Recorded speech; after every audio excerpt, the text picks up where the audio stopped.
हाच आदिवासी समाजाचा खरा गुरु आहे. जल, जंगल, जमीन या देवतांची पूजा आदिवासी समाजातील कोकणा, कोकणी, भिल्ल, वारली, महादेव कोळी, ठाकूर, कातकरी आदी जमाती शेकडो वर्षापासून निसर्गातील देवदेवतांची पूजा अर्चा करीत आहे. त्याचपैकी एक वाघबारस.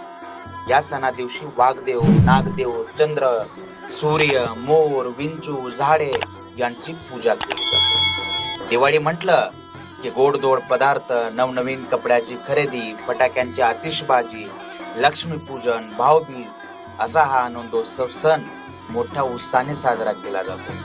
शहरी भागात दिवाळी म्हटले की घरासमोर लावलेले आकाश कंदील, दिवाळीच्या पहाटे विविध सांस्कृतिक कार्यक्रम यांचा समावेश असतो. आदिवासी बांधव हे आपले सर्व सण निसर्गावर आधारित साजरे करत असतात.